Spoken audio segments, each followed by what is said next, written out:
Okay, welcome back. This is part 3 of the lecture on ceramics, which is the art medium that we're talking about for Unit 2. And hold on a second.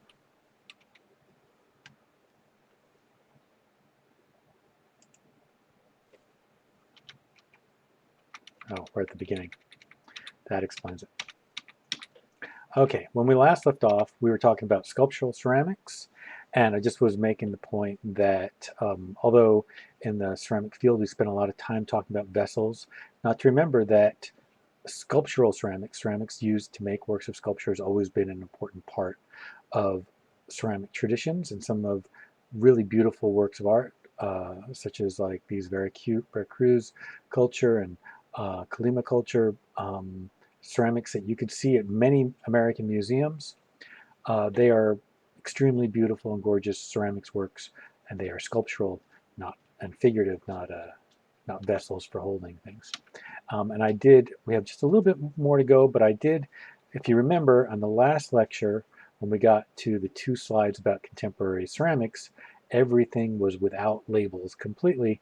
And so I just wanted to return to these just for a second for you to see some of the works. And actually, I've added some pieces. So on this page, all of these artists are artists that I have known, met through my life at the various universities I've taught at, um, except for Olivia Marin, who just, her piece fit really beautifully right there, and really love that piece.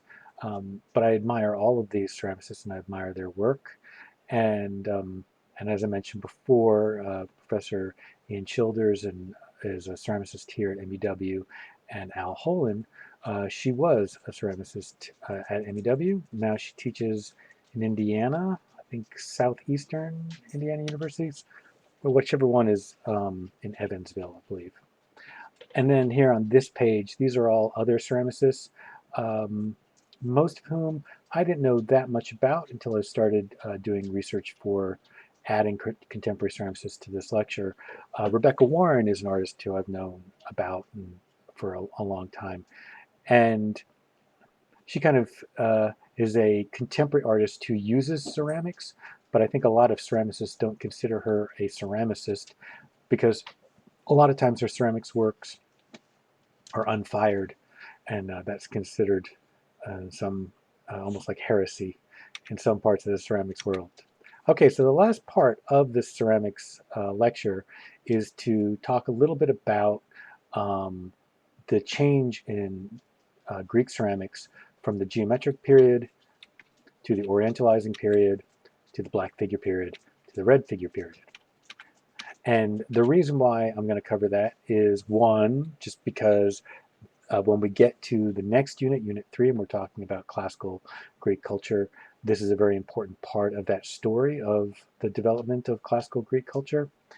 And I'm also talking about it because the end of this story, the transition from black figure to red figure, is what leads us into talking about shape and talking about figure ground as the design concept for this unit. Okay, so the geometric period is the kind of the archaic period going back to the 8th, even 9th century BCE Greece. And so here we see ceramics that's most closely similar to the ceramics of the Mycenaean Minoan time, but still it's distinctly different. But one thing that is very particularly Greek, and even is their the use of these kind of bands of narrative, places where they actually tell stories on these vessels. Lots of it are covered with very geometric abstraction and decoration, but some parts are narrative. Now that's not true of every uh, geometric period vessel, but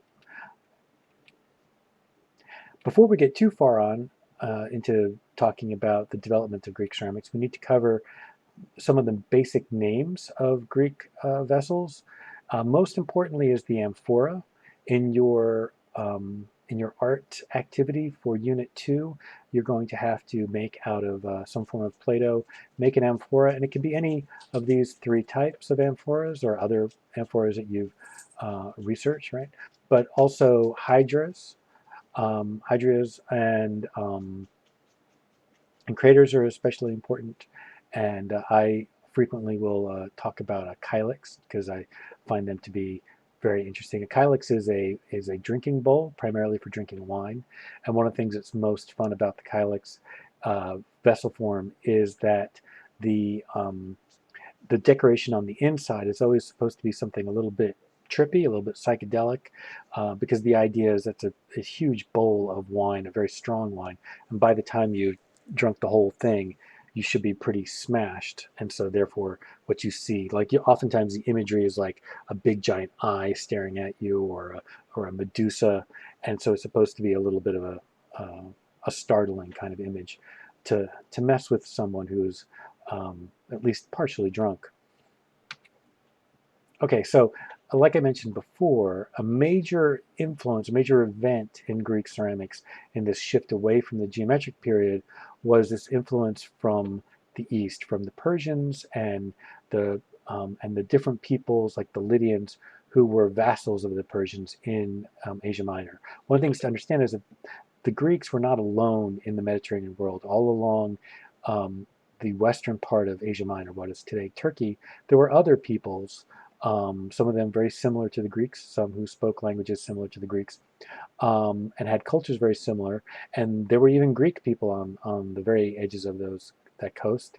And some of those people were were conquered by the Persians and were part of the Persian Empire. And so through those people, there was this kind of influence of a new kind of style where they were both bringing in, kind of importing this Persian, but also a general Middle Eastern, a general very much also influenced by imagery like from the Assyrians. Lots of animal forms, but also mythological creature forms as well. And then in about the 6th century BCE, we start to see a shift to a more specifically Greek form. A lot of the decoration starts to disappear and large portions become just pure black. And then the passages that are for narrative telling and figurative painting are left mostly blank of the red ceramics, so just the color of the terracotta. And then the figures are painted in black.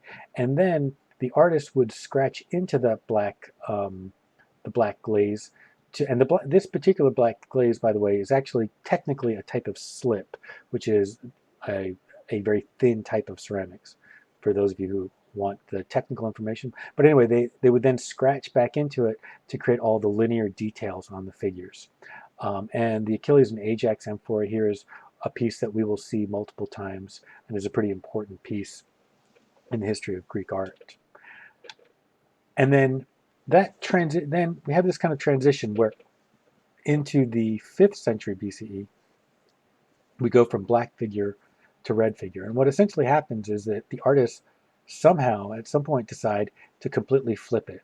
And I think, and we're going to talk about this a number of times in the next couple of lectures, I think this is an extremely important transition because it's a documented moment where artists made this transition from thinking about positive marks representing positive things, like you paint the thing down that is the thing, to painting positive things by painting the negative space around the thing, right? So that the way they would paint this would probably first be with a thin slip line of the figures, but then to make these figures come to life, they'd have to come back in and paint all the negative space shapes. And that then pulls the figure out, makes the light figure stand out from the background. And so this is a pretty interesting development, and it shows, for me, the importance of really thinking about positive and negative shapes. And that's why that's the next thing we're going to cover in the lecture. All right, I think that's the end. All right, so on the next lecture, we will get to shapes and then figure ground and positive and negative shapes. Okay, thank you.